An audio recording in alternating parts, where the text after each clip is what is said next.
హస్తే హస్తే నమస్తే Telangana 22 July morning session సంబంధించిన SGT paper maths explanation ఈ వీడియోలో పూర్తిగా మీరు చూస్తారు. సో ఇందులో భాగంగా first question, if one angle of triangle is 48 degree and other two angles are in the ratio 1/4:2/3, then the other two angles of the triangle respectively are. ఒక త్రిభుజంలో ఒక కోణం 48 డిగ్రీలైనా మిగిలిన రెండు కోణాలు నిష్పత్తిలో ఉంటే త్రిభుజం యొక్క రెండు కోణాలు వరుసగా, సో మనకు రేషియో ఇవ్వడం జరిగింది, అది కూడా ఫ్రాక్షన్లో. సో 1/4:2/3 అనే రేషియోని మనము ఫ్రాక్షన్ నుంచి మనము ఇంటీజర్స్కి కన్వర్ట్ చేద్దాం. సో ఏం లేదు, క్రాస్ మల్టిప్లికేషన్ చేస్తాము. సో 3 parts మనకు 8 parts అవుతాయి. సో మిగిలిన రెండు కోణాలు 3 parts 2 parts అవుతాయి అన్నమాట. సో మనందరికీ తెలుసు, ట్రయాంగిల్లో సమ్ ఆఫ్ 3 angles 180 degrees. అందులో ఒక యాంగిల్ మనకిచ్చాడు, అది 48 degreesగా ఇవ్వడం జరిగింది. సో మిగిలిన రెండు యాంగిల్స్ మనకు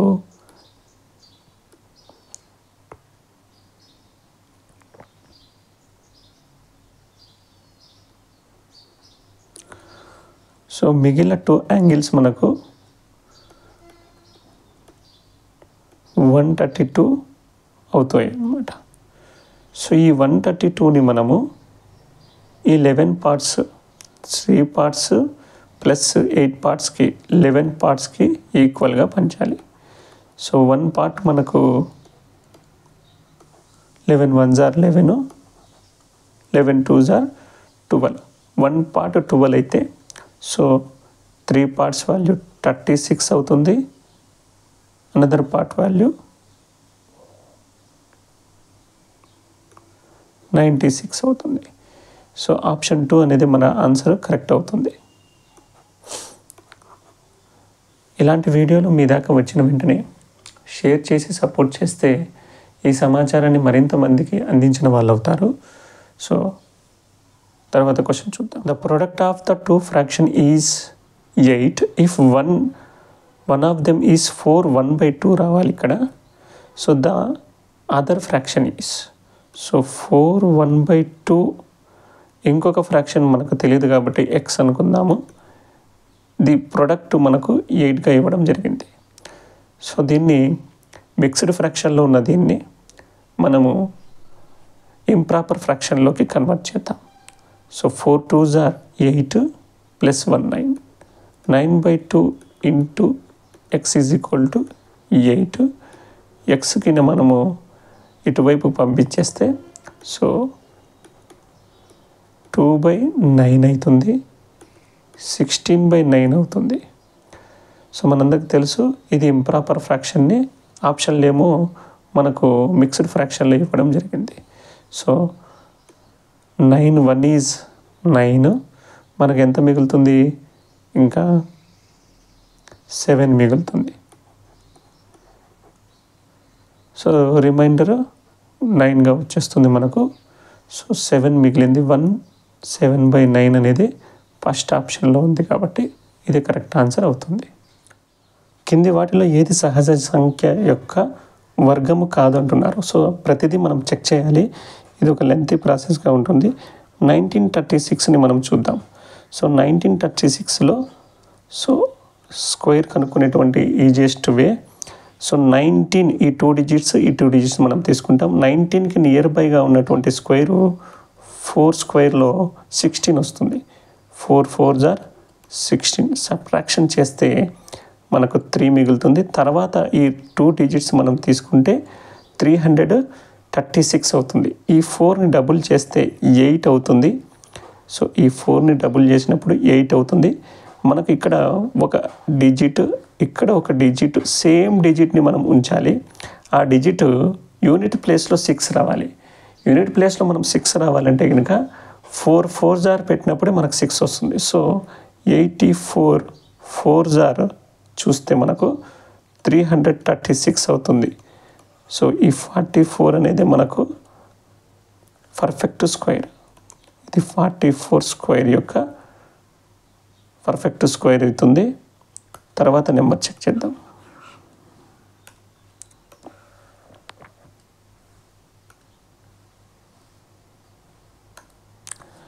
తర్వాత చూడండి 3025 ఉంది. సో ఎండ్లో 5 ఉంది కాబట్టి ఇది 5 స్క్వేర్గా రాస్తాము. దీన్ని 2 కన్సిక్యూటివ్ నెంబర్స్గా రాయొచ్చు. సో 6 × 5గా రాయొచ్చు కాబట్టి దీన్ని మనము 65 సో 65 స్క్వేర్గా దీన్ని చెప్పచ్చు. 3969 ఈ నెంబర్ ఉంది. సో దీన్ని మనము ఇక్కడ ఒక డిజిట్ ఇక్కడ ఒక డిజిట్గా మనం పెట్టుకుంటే 39కి నియర్ బై ఉండేటువంటి స్క్వేర్ నెంబరు 36 అవుతుంది. ఇది 6లో వస్తుంది. 6 6 ఆర్ 36. మనం సబ్ట్రాక్షన్ చేస్తే 3 మిగులుతుంది. 6 9ని దింపుకుంటాము. సో ఈ 6ని డబుల్ చేస్తే 12 అవుతుంది. ఇక్కడ ఒక డిజిట్ ఉంచాలి, ఇక్కడ ఒక డిజిట్ ఉంచాలి. కానీ మనకు యూనిట్ ప్లేస్లో 9 రావాలంటే 3తో మల్టిపుల్ చేసినప్పుడు మాత్రమే వస్తుంది. సో ఇక్కడ 3 ఇక్కడ 3. సో 63 ఈ నెంబర్కి పర్ఫెక్ట్ స్క్వేర్ అవుతుంది. ఇక మిగిలింది ఈ నెంబరే కాబట్టి ఇది పర్ఫెక్ట్ స్క్వేర్ కాదు. ఆప్షన్ 4 అనేది మనకు కరెక్ట్ ఆన్సర్ అవుతుంది. The cube root of 0.000729 is. So మనకు 0.000729 ఈ డిజిట్ని మనము ఫ్రాక్షన్లో రాసుకుంటే 729/0000. సో మనకు 729 క్యూబ్డ్ అని మనకు తెలుసు. సో ఇది 10 క్యూబ్డ్కి ఈక్వల్గా అవుతుంది.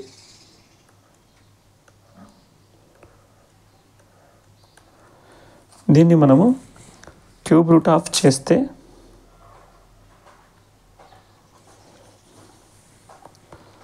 మనకు ఈ క్యూబ్ క్యాన్సిల్ అయిపోయి 9/10 మిగులుతుంది.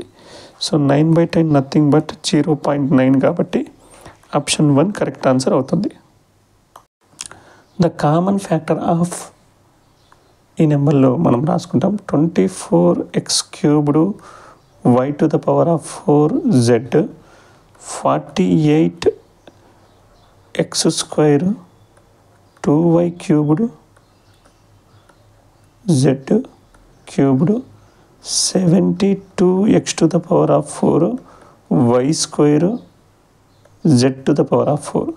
సో ఈ 2 అనేది మనకు ఉండదు.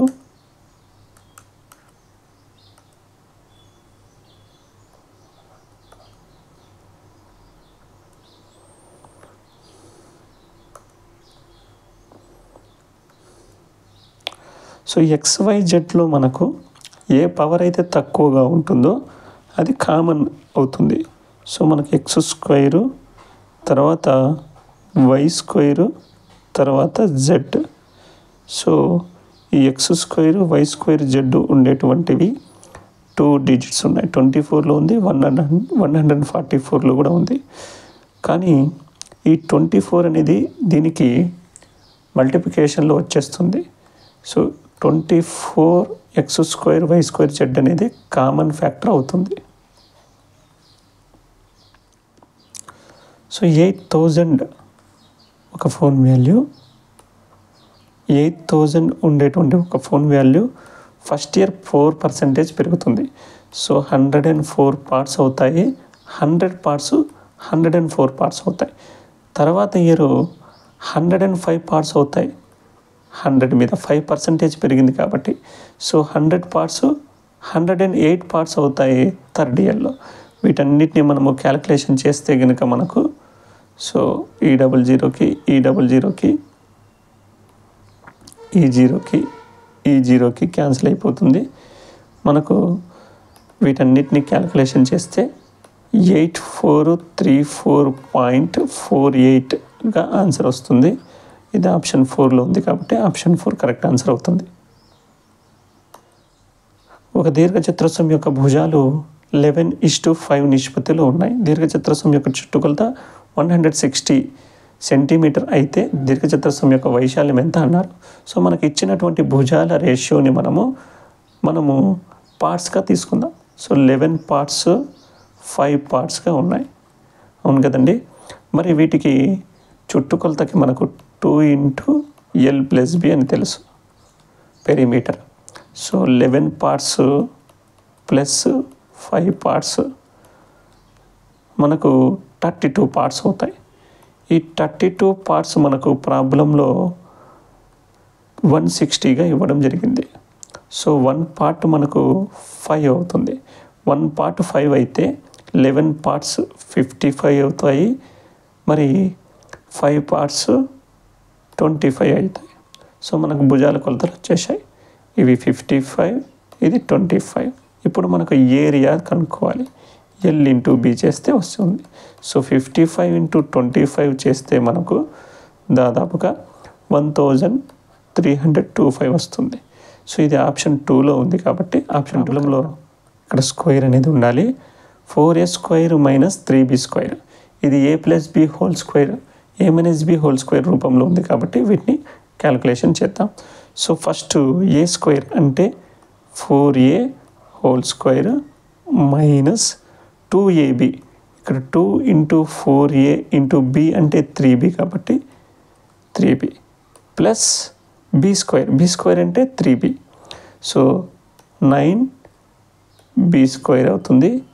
So 16a square minus 2 4s are 8, 8 3s are 24, 24ab plus 9b square. So మనకు 24ab ఆప్షన్ 4లో ఉంది కాబట్టి దీనికి సరైన సమాధానం. Which of the following shape is 3D shape?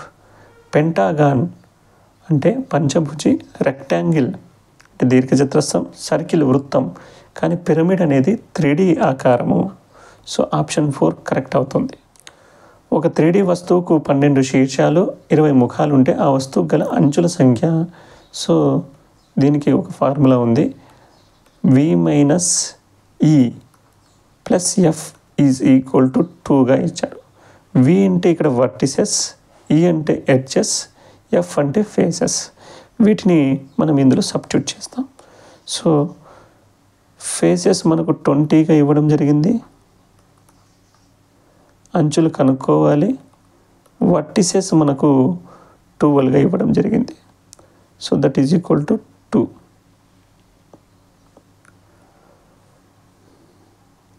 మనకు ఇవి రెండు కలిపితే 32 అవుతాయి. మైనస్ ఈ ఈజ్ ఈక్వల్ టు 2. సో 32 ఈని ఇటువైపు పంపిస్తే పాజిటివ్ అవుతుంది, -2. సో 30 అవుతుంది. ఎడ్జెస్ ఈజ్ ఈక్వల్ టు 30 అవుతాయి. ఈ 30 ఆప్షన్ 1లో ఉంది కాబట్టి ఆప్షన్ 1 కరెక్ట్ ఆన్సర్ అవుతుంది. సో 30% పెంచితే సో 100 పార్ట్స్ అనేది 30 పార్ట్స్ పెరిగిన తర్వాత 130 పార్ట్స్ అవుతాయి. అవును కదండి. ఈ 130 పార్ట్స్ వాల్యూ మనకు 234గా ఇవ్వడం జరిగింది. 100 పార్ట్స్ వాల్యూ అడుగుతున్నారు. సో మనకి ఇచ్చింది కనుక్కోవాల్సింది న్యూమినేటర్లో, ఇచ్చింది డినామినేటర్లో పెట్టుకుంటే 234. సో 0కి 0 క్యాన్సిల్ అయిపోతుంది. 13 1s are 13. మనకు 23 నుంచి 13ని సబ్ట్రాక్ట్ చేస్తే 10 మిగులుతుంది, 104 అవుతుంది. So 13 8s are 104. 18 into 10s are 180. Option 3లో ఉంది కాబట్టి మనకు ఆప్షన్ 3 కరెక్ట్ ఆన్సర్ అవుతుంది. ఈ ప్రశ్న 9 యొక్క డివిజిబిలిటీ రూల్ మీద అడగడం జరిగింది. మనందరికీ తెలుసు 9 యొక్క డివిజిబుల్ రూల్, డిజిటల్ సమ్ మనం తీస్తే 9 అయినా ఉండాలి, 9 యొక్క మల్టిపుల్ అయినా ఉండాలి. సో మనకు 6 ప్లస్ 1 ప్లస్ ఇక్కడ ఖాళీ ప్లస్ 2. సో ఇది మొత్తం 9 అవుతుంది. సో 9 అవుతుంది కాబట్టి ఇక్కడ 0 అయినా ఉండొచ్చు, 9 అయినా ఉండొచ్చు ఈ ఖాళీలో. తర్వాత డిజిట్ మనం చూస్తే 6 ప్లస్ ఖాళీ ప్లస్ 6 ప్లస్ 9, ఈ 9 అనేది మనకు వెళ్ళిపోతుంది, 14 అవుతుంది. సో 14 అంటే 5 అవుతుంది. సో 5కి ఎంత యాడ్ చేస్తే 9 వస్తుంది, ప్లస్ 4 యాడ్ చేస్తే 9 వస్తుంది. కాబట్టి ఈ ఖాళీలో 4 అనేది ఉండాలి. సో 4 సెకండ్ ఆప్షన్లో ఉండాలి, సెకండ్ ఖాళీలో ఉండాలి.